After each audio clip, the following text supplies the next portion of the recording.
बिहार के बेगूसराय जिले में चर्चित पत्रकार अजीत अंजुम पर एक गंभीर आरोप लगाया गया है, जिसने सियासी और मीडिया हलकों में हलचल मचा दी है। दरअसल अजीत अंजुम अपने YouTube चैनल पर बिहार में मतदाता सूची के विशेष सघन पुनरीक्षण यानी कि SIR को लेकर लगातार रिपोर्ट कर रहे हैं और इस कड़ी में उन्होंने बलिया अनुमंडल से एक वीडियो रिपोर्ट तैयार की थी, जिसे लेकर बेगूसराय जिला प्रशासन ने उन पर सांप्रदायिक तनाव फैलाने का आरोप लगाया है। जिला प्रशासन की ओर से रविवार को प्रेस रिलीज में कहा गया है कि अजीत अंजुम ने अपने वीडियो के जरिए एक विशेष समुदाय के लोगों को निशाना बनाया है और इस तरह की रिपोर्टिंग की है जिससे इलाके में सांप्रदायिक माहौल खराब हो सकता है। प्रशासन का आरोप है कि अगर इस रिपोर्ट के चलते बलिया अनुमंडल में किसी भी तरह की अशांति फैलती है तो इसके लिए अजीत अंजुम और उनकी टीम ही जिम्मेदार होंगे। इस पूरे विवाद के बीच अजीत अंजुम ने खुद सामने आकर सभी आरोपों को सिरे से खारिज कर दिया है। उन्होंने सोशल मीडिया पर वो FIR भी सार्वजनिक की जो उनके खिलाफ बलिया थाने में दर्ज की गई है। यह शिकायत साहेबपुर कमाल विधानसभा क्षेत्र के एक booth level officer Mohammad Asrarul Haq ने दर्ज कराई है, जिन्होंने आरोप लगाया है कि अजीत अंजुम ने बातचीत के दौरान यह दिखाने की कोशिश की कि मुस्लिम मतदाताओं को इलाके में परेशान किया जा रहा है और इस तरह से उन्होंने लोगों के बीच सांप्रदायिक तनाव पैदा करने की कोशिश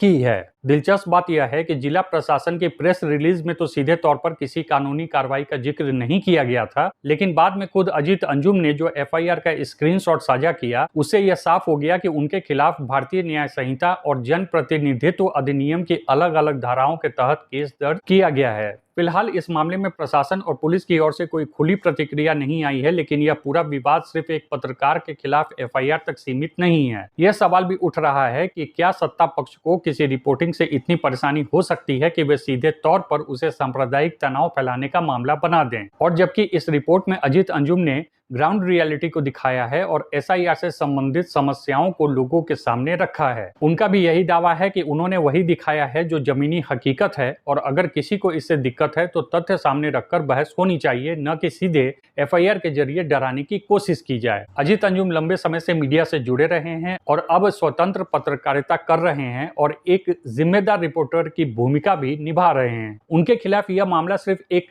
रिपोर्ट तक सीमित नहीं है, बल्कि कहीं न कहीं सत्ता, प्रशासन और पत्रकारिता के बीच एक बड़ी लड़ाई की तस्वीर भी दिखाता है। अब यह देखना दिलचस्प होगा कि इस विवाद का अंजाम क्या होता है, चुनाव आयोग इस पर क्या रुख अपनाता है और पुलिस और प्रशासन की जांच इस मामले में किस दिशा में आगे बढ़ती है। लेकिन एक बात तो तय है कि यह मामला सिर्फ एक पत्रकार पर लगे आरोप का नहीं, बल्कि मीडिया की आजादी और सत्ता के रवैये पर भी कई गंभीर सवाल खड़े कर रहा है।